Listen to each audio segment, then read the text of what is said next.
Good afternoon. Good afternoon, everyone.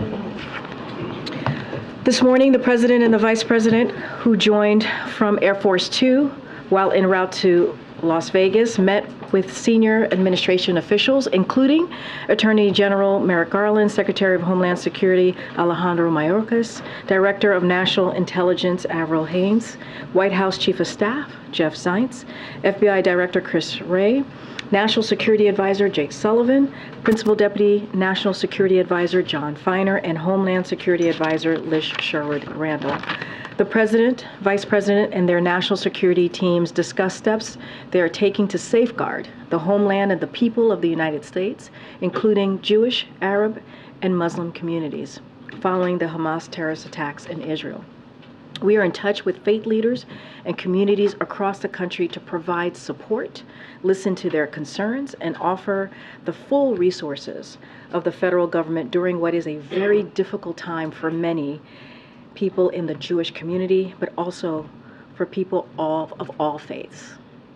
As you all have seen, the President continues to be highly engaged on this subject. Between the briefing today and his meeting yesterday with Jewish community leaders, he and the entire Biden-Harris administration are committed to doing all we can to protect against anti-Semitism and other forms of hate in the aftermath of this weekend's horrific terrorist attacks. And to discuss these events and answer any of your questions, Admiral John Kirby is here from the National Security Council. Admiral. Good afternoon, everybody. Just a couple small things here at the top. I'll start with the saddest of news. We can now update the number of Americans that we know have been killed to 27, and the number of unaccounted for stands today at 14. We're obviously doing everything we can to support and inform the families. Now, sadly, 5 more families have now gotten the worst possible news that any family can conceive of getting. And we're going to stay in touch with them as appropriate. Same goes for those family members of those who are unaccounted for. And by unaccounted for, we mean that. We don't know where they are. They don't know where they are. So we're going to obviously stay in touch with them as well. And certainly we're continuing to work with Israeli officials to make sure that we're getting as much context and information as possible that we will share with them. Also, as you, I think, realize, we are all acutely aware of limited availability right now on commercial flights out of Israel and the demand signal by U.S. citizens who may want to depart. The President has asked his team to ensure that we are assisting U.S. citizens who do want to leave Israel and providing them with a safe means of doing that. So beginning tomorrow, the United States government will arrange charter flights to provide transportation from Israel to sites in Europe. They're still working through some of the details of that to assist U.S. citizens and their immediate family members who have, for whatever reason, not been able to provide commercial transit out of the country. And I would add that we're also exploring other options to expand the capacity of doing this, including exploring whether it's possible to help Americans leave by land and by sea. So again, we're working hard on this. We know there's a demand signal out there, and we're going to try the best we can to meet it. I would encourage any American citizen in the need of assistance to please complete the intake form that you can find on travel.state.gov. It's very simple. Go right to that site. There is an intake form. Fill it out. It helps the State Department process these requests. It also helps us get a sense of what the scope of the need is. And I would refer you to state on that. I'm sure you guys are going to ask me that. I don't have hard figures handy with me now. We do know there are certain American citizens that want to go. It's all available through the State Department's website, and I'd encourage them to go look at that. All right. Okay. Thanks for taking my question. Gaza's main power plant has run out of fuel, and the humanitarian situation there is becoming quite dire. I'm wondering if there have been any communications about allowing shipments of food, fuel, electricity to help lessen civilian casualties and suffering there. Yes, there have been ongoing conversations with our Israeli counterparts about the need for continued flow of humanitarian assistance. I had a couple of questions on the American hostages. Is it still the case that the administration doesn't know anything about the condition of the American hostages, and is the number still believed to be less than a handful? Yes and yes. And I know you've been pretty open about the fact that information about the hostages is very hard to ascertain at this moment. The limited information that you do have, is that coming namely from the Israelis and the Qataris, or is there another source of information that you'd be able The families too. I mean, as I mentioned yesterday, some of these families actually saw their loved ones being abducted and taken away, so they have been a significant source of information as well. Just one other quick thing. The assumption that the hostages may not necessarily be in one place, was there specific intelligence to point the administration to not make that assumption, or is that based on something else? I won't speak about specific intelligence matters, but it is a common tactic in the Hamas playbook to break up hostages and move them around in sometimes small groups. So we have nothing that would indicate to us that they would follow a different set of protocols, but I can't stand here before you and prove to you that that is exactly what's happening. We have to, in order to think about our policy options, you have to make some assumptions, and we can't rule that out as a possibility. Jewish audience question, please. Thank you, John. What is the status of the $6 billion that Iran was set to have access to? It's still sitting in the Qatari bank, all of it. Every dime of it. Is there an agreement now to, in essence, withhold it from Iran should they come asking for it? None of that money has been spent, and I have no updates to provide today. Was the decision to reach a quiet understanding with Qatar about whether or not it would be accessed by Iran made because of the attack or political pressure in recent days? I'm not going to talk about diplomatic conversations one way or another, Ed. What I can tell you is that every single dime of that money is still sitting in the Qatari bank. Not one dime of it has been spent. I'd also remind, because this, I know in certain audiences, inconvenient facts are easy to forget. The regime was never going to see a dime of that money.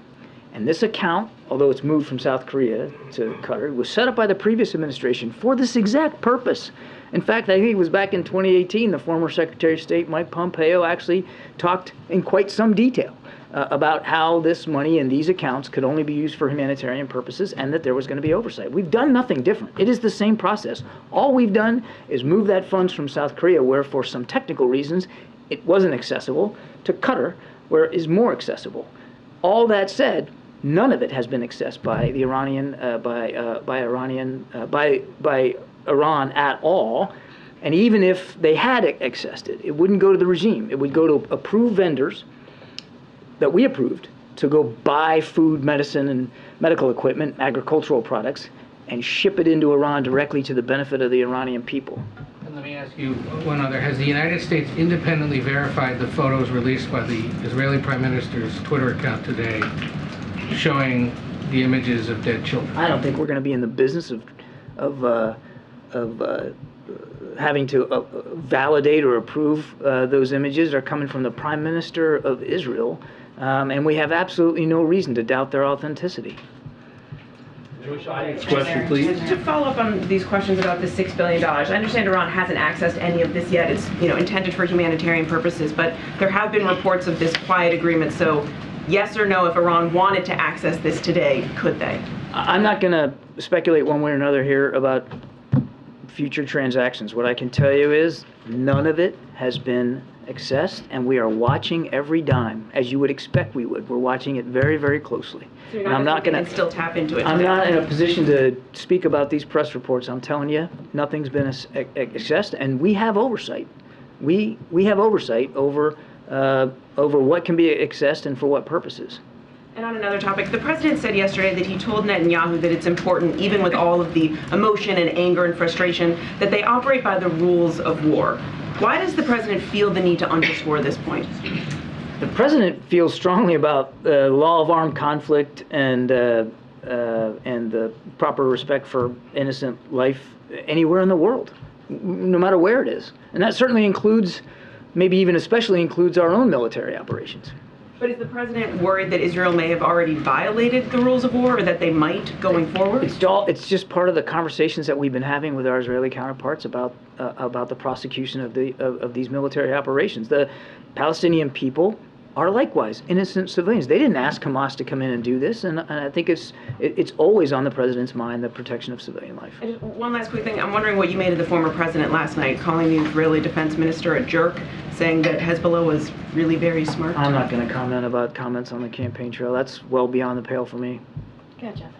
Thank you. Kirby, can you give us an update on the intelligence about Iran's role in this? Anything changing in terms of what you're seeing, what the U.S. assesses to be Iran's role? No, I don't have any updates for you. We're still looking into this, but again, no direct evidence that Iran was a participant in these attacks in any way. But again, we're still monitoring it. We're still looking at it. And if I can go back, Mary, just while I'm not going to comment, I would just add that we take seriously our bilateral relationship with Israel. We don't get to decide, obviously, who their cabinet officials are. That wouldn't be our business.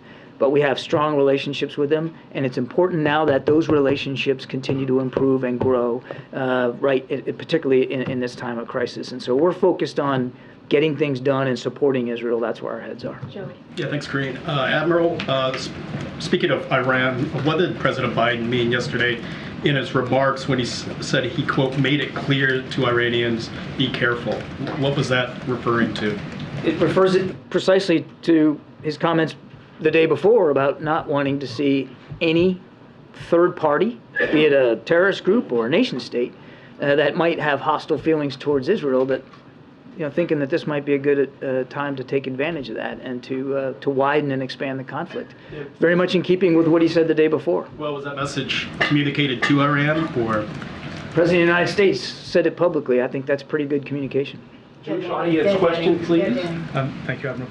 I just wondered if you could explain to us just about how the President came to say yesterday that he'd seen pictures of militants beheading children. Obviously, it's important to make sure that disinformation doesn't get out there. How did he end up saying that? He's referring to images I think many of you have seen, certainly your colleagues have reported on, and obviously Israeli officials have spoken to as recently as today. We know that Secretary Blinken was also shown some additional images by Prime Minister Netanyahu. The thing I think, and just allow me a second here, we all need to be prepared for the fact that there's going to be additional gruesome images coming out. And there's going to be some pretty tough reports for all of us to swallow. This is not over.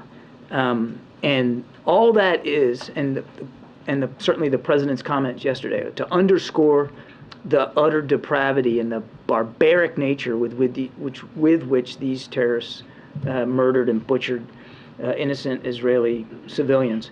And that further underscores why, and this is what the President's specific point was yesterday, that we got to stay with Israel. We've got to continue to make sure they have the support that they need.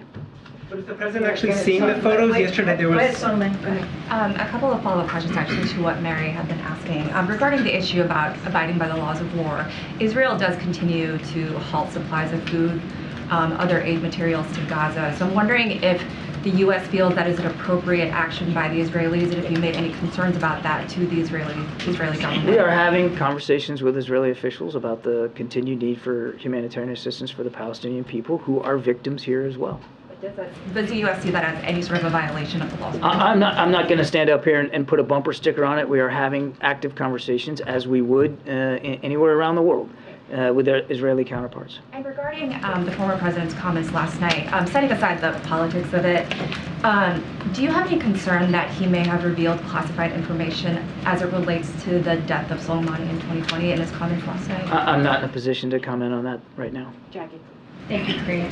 John, one quick one on the charter flights. Are those free of cost to American citizens? I would refer you to the State Department. Typically they are, but I mean, I don't have they're still working through the details of how they're going to coordinate these. And then on the $6 billion, we know that 100 senators were told on Tuesday night that the plan was basically to leave any requests for withdrawals pending indefinitely. And now we know that House Democrats were told by the Deputy Treasury Secretary behind closed doors this morning pretty much the same, with one added layer that there's an agreement with Qatar not to let those funds be dispersed. Why is it that you won't come out and say that the U.S. does not intend to let this money go to Iran?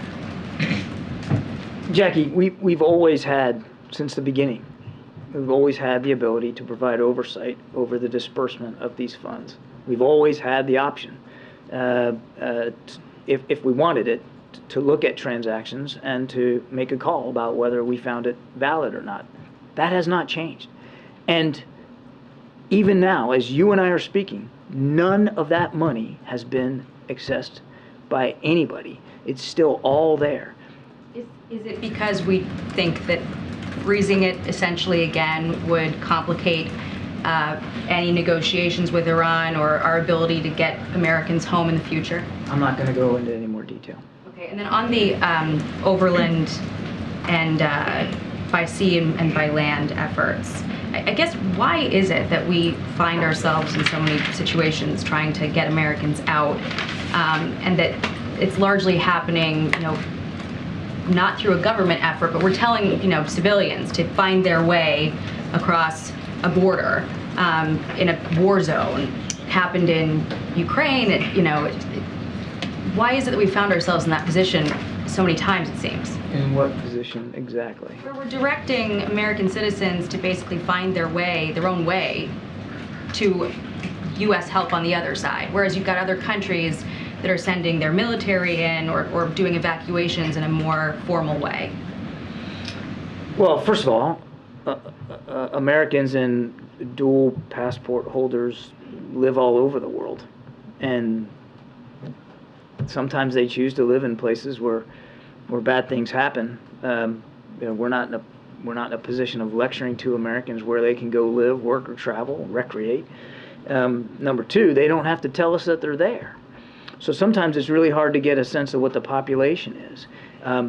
In places like Israel, there are a lot of Americans. Most of them, maybe most are dual nationals, but a lot of Americans are there. Other nations have smaller populations, and maybe they have to make their own decisions about how they're going to handle those smaller populations. We also have to be respectful of the needs and the desires of Americans who live there. We know that some want to leave. We also know that a lot of them want to stay. It's home. They don't want to go. And we have to respect that as well. So we tailor the approach based on what's going on and what's going on geographically inside a country, because some parts of countries that are in distress are safer than others, and people are less likely to want to go. You have to take all that into consideration. And the other thing I'd say to your question is, as this situation evolves, you should expect that so too will our approach evolve. And if there's a need to do more or to do it differently, well, by goodness, we'll do that. But right now, in the early hours, there was still ample commercial flights going out of Ben Gurion, and certainly there were some viable land routes. We kept, and part of the reason why we're doing this is because we have such good communication with Americans, and we're having these conversations, and we realized that as the situation has evolved, more and more Americans were expressing a desire to leave, and because not all carriers are working out of Ben Gurion, this made sense as the next best move. If we have to adjust it, we absolutely will. On the day of jihad, are we doing anything to fortify, I guess, the U.S. against any potential activity against Americans, domestically or abroad, given the calls for a day of jihad and your statement yesterday that now is not the time to go back and look at any intelligence gaps? Is it the time, being that tomorrow is supposed to be this day of jihad? What I meant by yesterday was we're focused on making sure that our intelligence sharing with the Israelis is as sharp and as good as possible for the operations that they are in. I saw some reporting that made it sound like I blew it off. That is not the case. We understand that there will be a need to go back and look at what was missed, by whom, and when. Of course we're going to do that. But we've got to stay focused on the task at hand right now. And as for your second question, absolutely, we are constantly in touch with local law enforcement, state and federal officials across the country to make sure that we are as vigilant as we can be to be able to identify and disrupt any threats to the American people. We're absolutely going to stay focused on that. John, is the concern about publicly addressing the $6 million as now being frozen a concern that it would suggest culpability on the part of Iran on these specific events? And is that too volatile a statement for the U.S. government to make publicly, since clearly it's being communicated privately to lawmakers and others? Again, I don't have anything more to add on this, Kelly. All I can tell you is we haven't seen any specific evidence that Iran was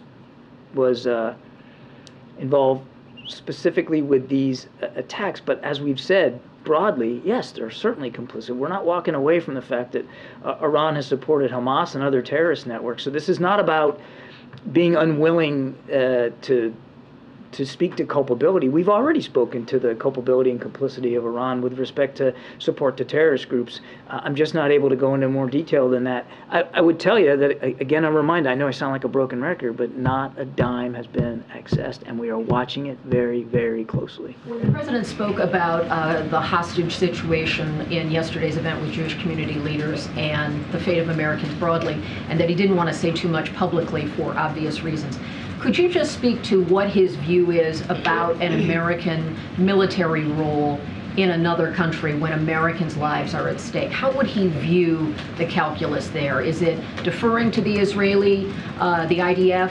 Is it working in partnership? How would he describe, as Commander-in-Chief, what his priorities are with that kind of potential?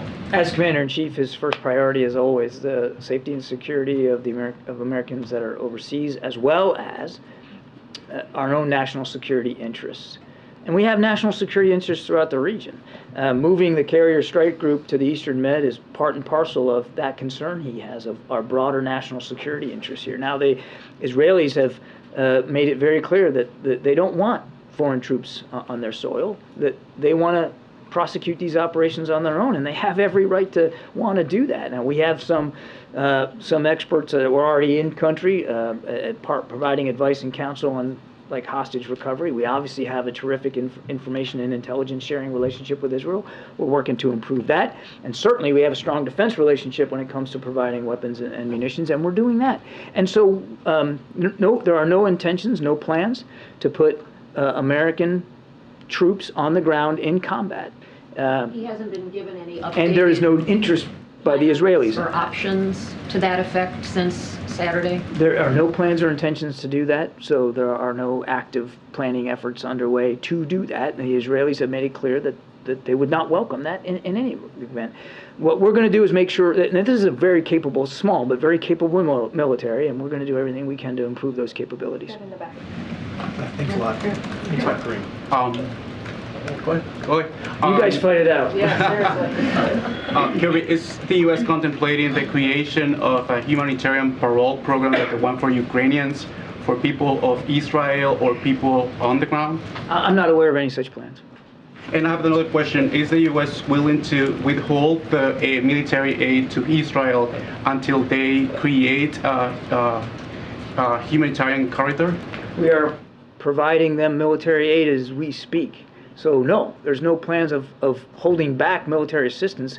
We wouldn't do that. The president has been talking now for 3 days about how we're going to keep giving them the capabilities that they need. That doesn't mean we aren't going to have conversations with them, as I've answered now 3 or 4 times, about humanitarian assistance and the importance of that getting into the people of Gaza. Do you see the creation of this corridor as an advantage for Israel?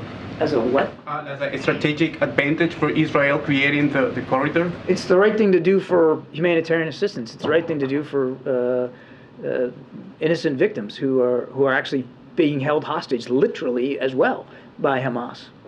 Go ahead, Brian. Thanks, John.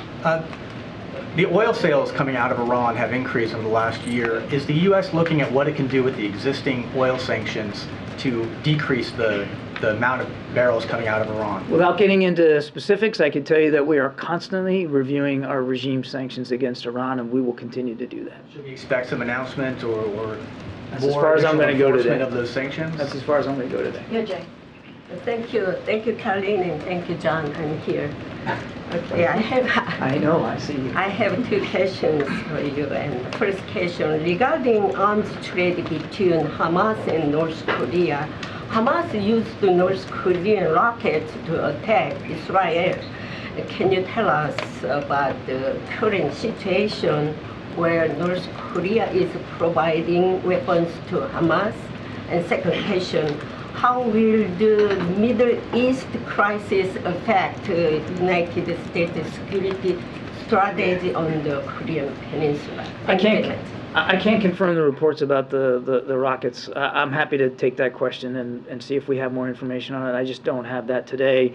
And as for how what's going on in the Middle East is going to affect our view of the security environment on the peninsula, or quite frankly anywhere else in the world, we're a big enough, strong enough nation.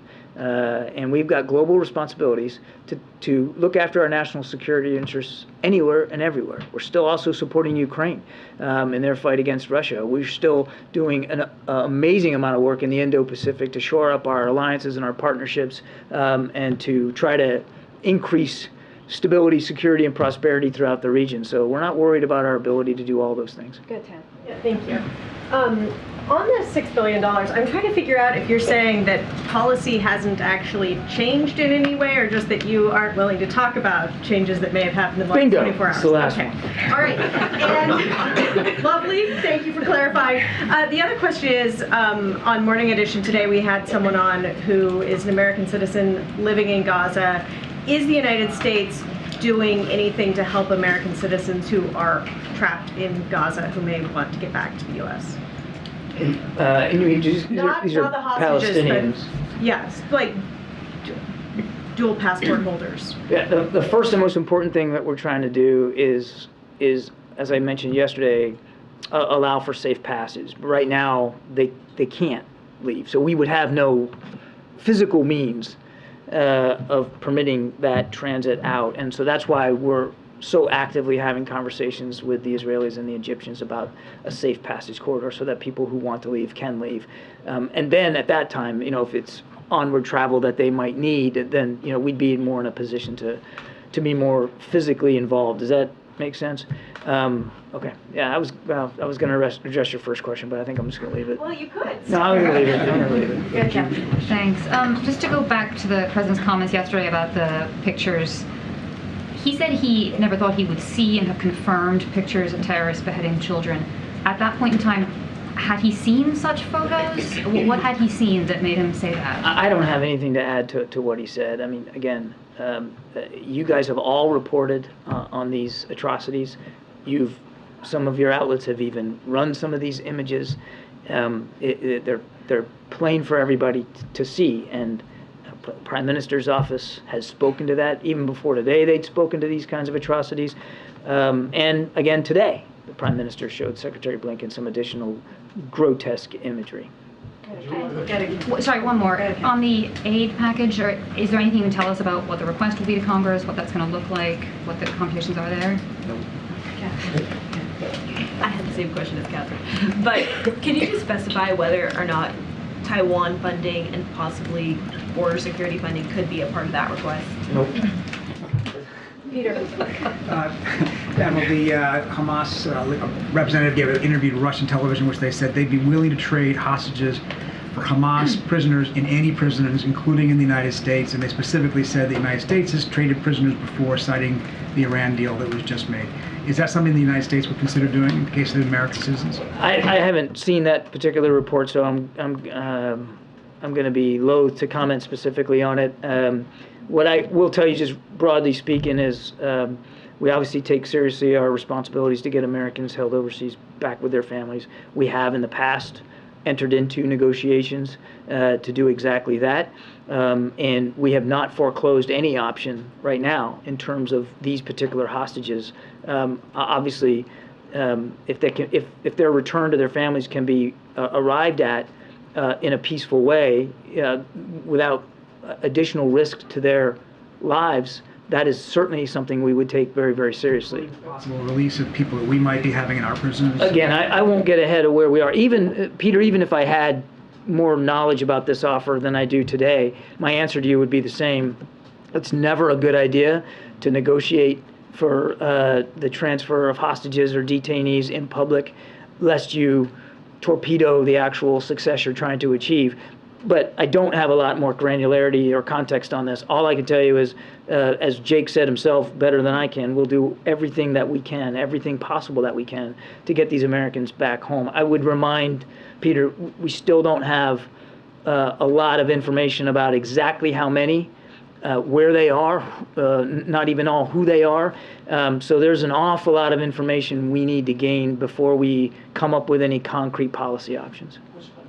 How does the Israeli strike on the Syrian airports change the situation? And then, can you also address reports that the Egyptians warned the Israelis in the days prior to the attack? I've been asked that question about the Egyptian warning. I don't have anything on that. You'd have to talk to Egyptian authorities. I don't have anything, and I certainly wouldn't talk about intelligence matters. And on your first question, that's a better question put for the Israelis' defense forces, not for the United States. We're focused on helping them go after Hamas. Good, in the back there. Question about Lebanon. So Hezbollah is continuing operating against the Israeli targets at the border, Lebanese-Israeli border. Are you still concerned that Hezbollah could be taking part in this war? Sure, yeah, absolutely. Do you have any intelligent information about the capability of Hezbollah that they've been preparing, and we know that the capability is way stronger than Hamas? They are a potent terrorist group, no question about it. We watch them closely. The Israelis watch them closely. We don't want to see this conflict widened. We don't want to see Hezbollah make that kind of a decision. And I would remind, again, that we take our national security interests very seriously in the region. And the reason why we moved a carrier strike group to the Eastern Med was to act as a deterrent for any other actor, including Hezbollah, that might think that widening this conflict is a good idea. American forces might, last question, American forces might join the war if Hezbollah made a difference. Are you implementing a policy decision there? No, I'm just asking. You have two big ships, one coming on their way. So I'm just wondering if Hezbollah changed the game and did make a big impact in the war and made Israel look another surprise maybe. I appreciate the effort to try to get me to confirm a hypothetical. I'm not going to do that. I'm not going to do that. There is no intention or plan to put American troops on the ground in Israel. There's no desire by the Israelis for that outcome. So I'm just not going to get ahead of where things are. Yeah, thanks. Thanks, John. One of your priorities has been, as you said, to keep the war confined to Israel and Gaza. So are you concerned that that's going to be more difficult as casualties grow in Gaza and as the war escalates? It's going to, I mean, I think the prospect of widening is going to depend a lot on other actors outside Israel.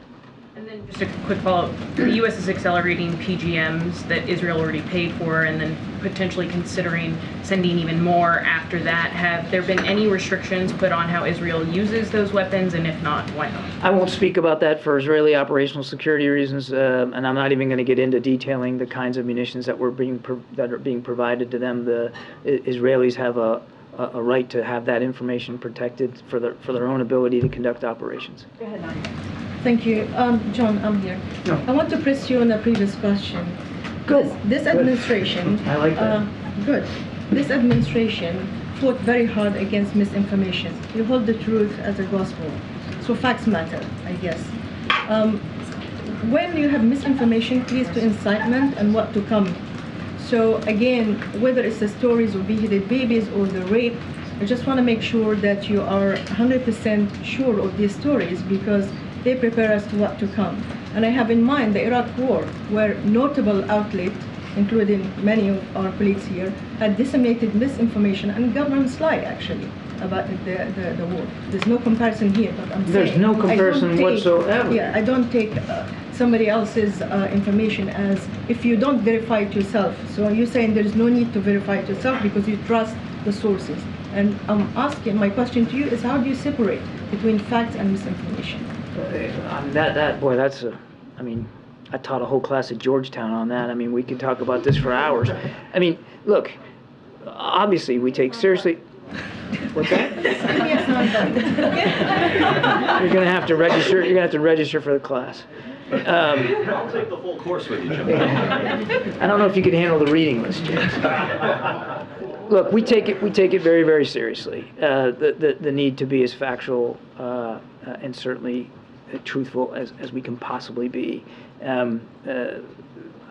If you're suggesting somehow that we're taking that lightly, I mean, I again refer you to many of the reporting many of your colleagues have done about the atrocities that have already taken place, in just the last few days. And comments made by Israeli officials themselves. It's obvious, sadly, but it's obvious what Hamas has proven willing to do to innocent Israeli citizens. We're not gonna shy away from talking about the grotesque nature here of what these terrorists have done. But I also think it's important that we all, and I don't mean this in a chastising way, but we all have to keep the larger picture in mind here of what's going on and how important it is for Israel to be able to eliminate this very real, very tangible, very demonstrable threat to the lives of their own citizens. One more question, just quickly. If you manage or succeed to open the border crossing with Egypt to Rafah, can you guarantee that Palestinians from Gaza who are exiting will go back? Because there is a fear will go back. Yes, to go back to Gaza after the war ends. Because there's a fear that when people leave, as history told us, since you're referring to Georgetown, they don't come back. So they don't come back. There's people worried about an ethnic cleansing, that when people leave, they don't come back. I know, I understand that. Our focus right now is making sure that, and not all of them are going to want to leave, but those who do, who really want to get out, that they have the ability to get out. That's the real first priority. And you know, if there's a concern about getting back in at the appropriate time, we'll certainly deal with that as a policy issue going forward. I mean, the bottom line here is that we know that Gaza is home for these people, and if they want to go back home, they should absolutely be allowed to go back home. But they should be able to make those decisions, just like citizens anywhere should be able to make those kinds of decisions. Yeah, Naomi.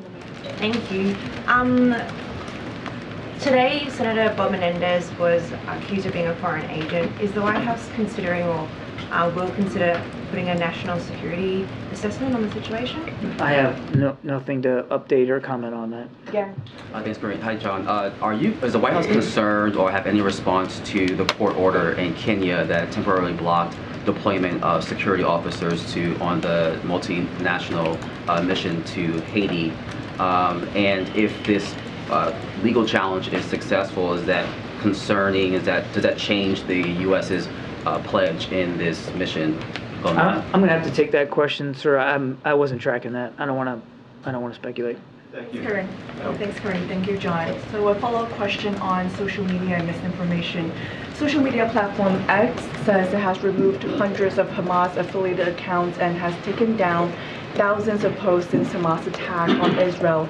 Does the administration think that enough is being done about potential misinformation surrounding this war, and how concerned is the administration about this? We've seen the reports that X has taken down quite a bit of misinformation. I mean, we certainly support those decisions. That kind of information has no business being out there. Certainly, when you know it's absolutely know it's false. So we're grateful and support that. That was obviously a corporate decision that they made, and again, we think it was done in the right vein. And a follow-up question on sending U.S. troops. So you said there's no intention and no plan to do so, but has it been ruled out? Is that still an option pending? There is no intention, no plan, and frankly, no desire by the Israelis for U.S. combat troops to be involved in this conflict. James, last question. Okay, thank you very much, Karine, and thank you, Admiral. 2 questions on the Mideast crisis. 27 Americans killed is a very large number. That is larger than the number of Americans who were killed by terrorists during our withdrawal from Afghanistan, larger than the number of Americans killed at the USS Cole, larger than the number of Americans killed at Benghazi or beheaded by ISIS.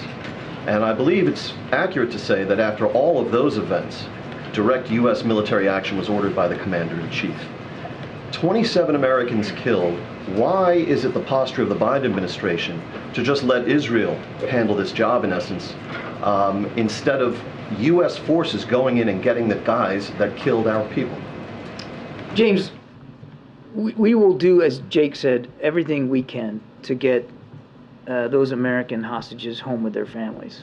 We recognize that they are not the only people being held hostage. Other nationalities are included in that group.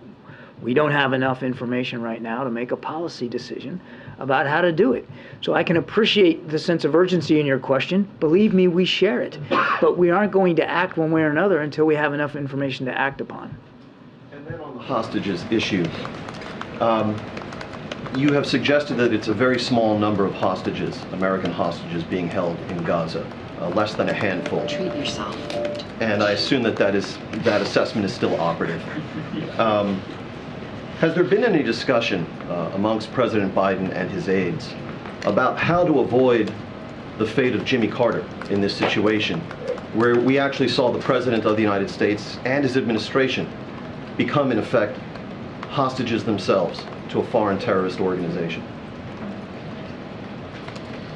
With all the respect that President Biden has for President Carter, I can assure you that he is not focusing on history here, even domestic history. He's focusing on what's going on now and making sure that we are doing everything we can to support Israel and look after our national security interests in this moment, because this is not 1979, it's 2023. And Hamas is an organization that has existed for many years with the support of Iran. We've got enough challenges just dealing with this that we're focused on that and that alone. Thanks, everybody. Thanks, everybody. Thank you. Thank you. Appreciate it. Appreciate it. All right. Thanks, everybody. Well, not thanks, everybody. Thanks, Admiral. All right. Go ahead, Sonia. Just one for me. What else do you have? Is the president okay with having a lawmaker who's accused of conspiring to act as an agent of a foreign government remain as a member of Congress? The Admiral was just asked this question. I just don't have anything to say beyond what he shared. Specifically referring to Bob Menendez's superseding. No, I know. And he was literally just asked this question. I'm just not going to say any more to what he just added. Yeah. Karine, does the president feel supported by the Democratic Party writ large, by lawmakers, by his party for his actions now with regard to Israel? Look, the president is, very much to what the Admiral just said about the moment that we're in, about what we're seeing. This terrible event that happened this past weekend in Israel, is that who is an ally, who's a friend, is what we saw this terrorist organization do, Hamas, which is kill hundreds of lives, take hundreds of lives, murder people, and we believe, this president believe, it is the right thing to do to continue to assist the people of Israel as they're dealing with this devastating, horrific time. And so the president, as commander-in-chief, has difficult decisions to make, right? Difficult decisions to make on behalf of the American people, right? The Admiral talked about how there's a national security piece of this as well. We have, as we all know, Americans, 27 Americans who have sadly perished, and many are still missing. 17 or so are missing.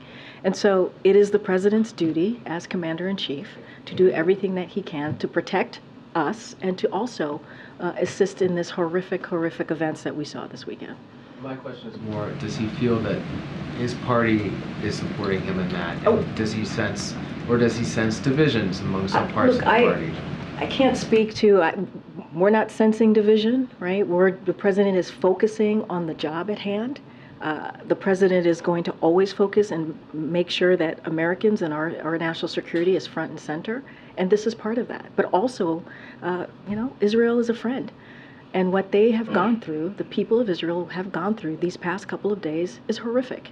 And so we are going to stand by them, as the president has said, as they go through this terrible time. Remember, they were, as you know, as you all written about, attacked by a terrorist organization.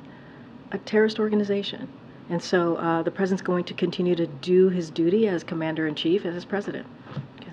Do you have an estimate on how many American citizens are trying to leave Israel right now? I don't have an estimate. As you just heard from the Admiral, we announced the charter that the state is going to be running.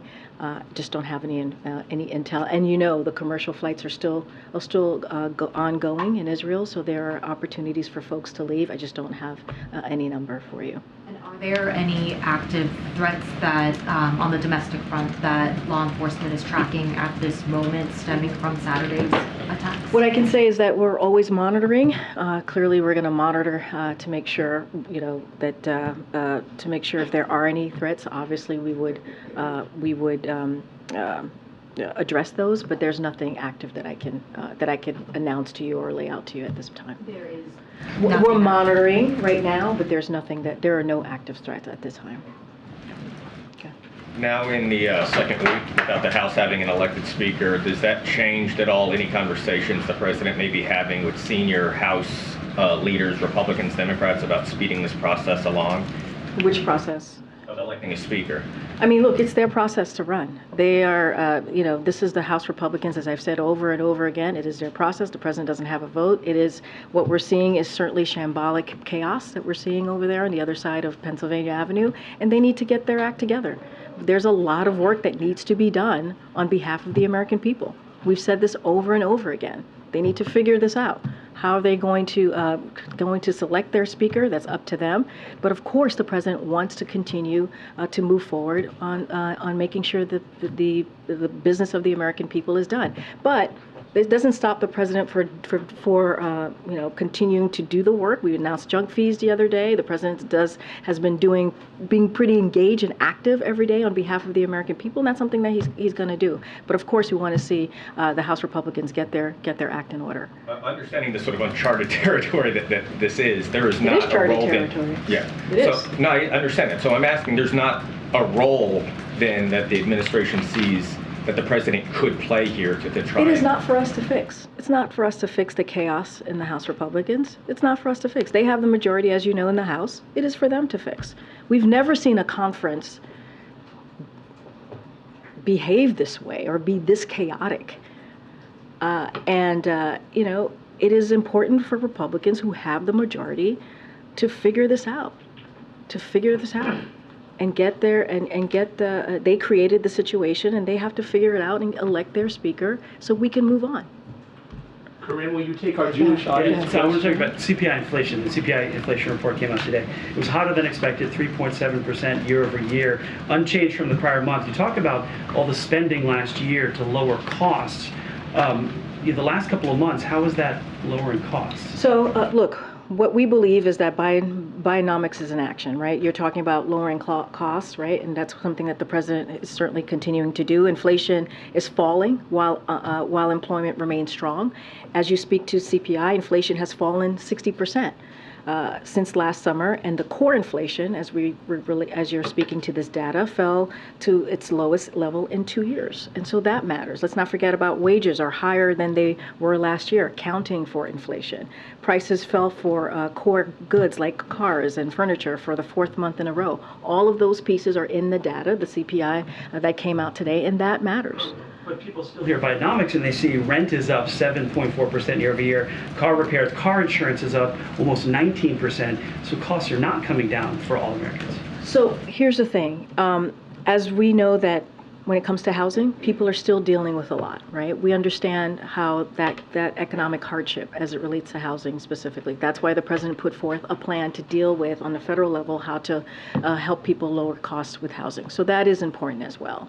But when you think about wages are indeed up, which matters over the last year, accounting for inflation, even more for blue-collar workers and those not in management. So that matters, as I mentioned moments ago. So look, the president's going to continue to grow the economy. We talk about Bidenomics. We see the economy growing. We see unemployment at under 4%. We see jobs created under this administration as more than 13 million jobs, more than 14 million jobs at this point. And that's what we're going to focus on. When it comes to Republicans, they want to slash taxes for the wealthy. That's what they want to do. That's what they're putting forward. Cut Social Security, cut Medicare, cut Medicaid. They already started talking about that again recently. So the president's going to focus on what is needed for the the American people, to continue to give them that little bit of breathing room, and that's what the president's going to focus on. Let's not forget yesterday. Is it still appropriate for the president to go to Philadelphia tomorrow, given all the Americans trying to get out of Israel and the imminent ground war there? Well, look, the president has to do multiple things at once. Multiple things at once. The president's going to go to Philly. He's going to continue to talk about Bidenomics. He's going to continue to talk about what he's doing to bring back manufacturing, to create good-paying jobs. That's what you're going to hear from Americans. That's something that Americans also want to hear from. The president has been engaged in the situation that we're currently seeing, the horrific situation that we're seeing in Israel. That's what he's going to continue to do. He was engaged today. He's been engaged for the last every day since the attacks, and we're going to do everything that we can. We just announced, right? State just announced the charter flights, right? So that's something that is going to help get Americans out of Israel. And also commercial flights are still ongoing. I want to make that very clear. But the president is going to make Americans a priority. He has to do multiple things at once. That's what you're going to see the president do. Go ahead. I just want to go back to the Chairman Menendez thing, because in another realm, this would be a bigger effing deal. A successor to the president as chairman of the Senate Foreign Relations Committee is being accused. He's no longer chairman. No, but the president was once chairman. Oh, I see what you're saying. Yes. I see. Yes. You're making that connection. Yes, got it. Successor. No, I got it. Has been accused of being a foreign agent for Egypt, which, not for nothing, is involved in this situation right now, for that matter. Has the president been brought up to speed on this? If he has no comment today, can we see comment on whether he has any concerns that someone with that kind of a position may have been accused of this, and whether he should be running for re-election? So we have always said it is a serious matter, right? We've always said that, and we'll continue to treat that as a serious matter. I just don't have anything else to share beyond any statements from the president. I just don't have anything outside of that. But of course, we see this as a serious matter. Okay, Kelly. Has the president requested any sort of biographies on the families or the victims in Israel in order to have outreach? Would you expect, with this number of Americans killed, that he would have, by letter or call or something, anything you can share about that, direct President Biden to these American families? And it's a very good question. You know this President, Kellyo. You know this is a president when it comes to human tragedy like this, or any type of loss. This is a president that takes this very seriously and tends to reach out and have those conversations with family members who have lost a loved one. I don't have anything to read out to you at this time, or to a plan or anything like that to lay out. But this is, of course, something as the President of the United States, Commander-in-Chief, to hear, to hear what has 27 American lives have lost. This is something that affects him deeply. If and when we do outreach and have any conversation with the families who have lost their loved ones, we certainly would share that. But of course, this is a president who wants to hear and wants to know about folks who lost their lives, and also wants to hear directly from the families. I just don't have anything to share at this time. Go ahead, Kath. Oh, go ahead. I see that he attends Catholic Mass every week. Has he expressed any desire to go to a synagogue or a mosque, for that matter, or to have any kind of a faith experience in light of this? Don't have anything to share as the president visiting a synagogue or a mosque. Obviously, at the top of the briefing, I mentioned how we are there for all faiths who are potentially going through some really difficult times in this moment. And certainly, when it comes to what the question I was asked about the homeland, we're certainly going to monitor and keep track, but we are here for the Jewish community, we are here for the Arab community, we're here for the Muslim community, and certainly it is also important for the president for people to feel protected and to feel safe.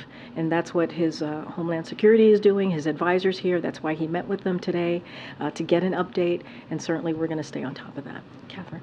Karine, UAW has expanded their strike. Obviously, we're 4 weeks into this now. How concerned is the White House about getting a resolution and potential economic impacts? So look, we're going to monitor this very, very closely, this situation, certainly the economic impacts. But look, the president says this all the time. You hear me say this all the time. We respect unions, their right to use their option for collective bargaining. We believe that works when both sides come together and negotiate and come together. In this instance, there are multiple sides and come together in good faith to get a win-win agreement. And that's what we want to continue to see. We're not going to talk about specific tactics or the specifics in negotiations, but certainly we're going to continue to monitor. You can tell us, White House officials obviously have been in Detroit and have... Yeah, I don't have any travel from White House officials. As you know, Acting Labor Secretary Julie Su has been engaged, and so has the senior advisor here,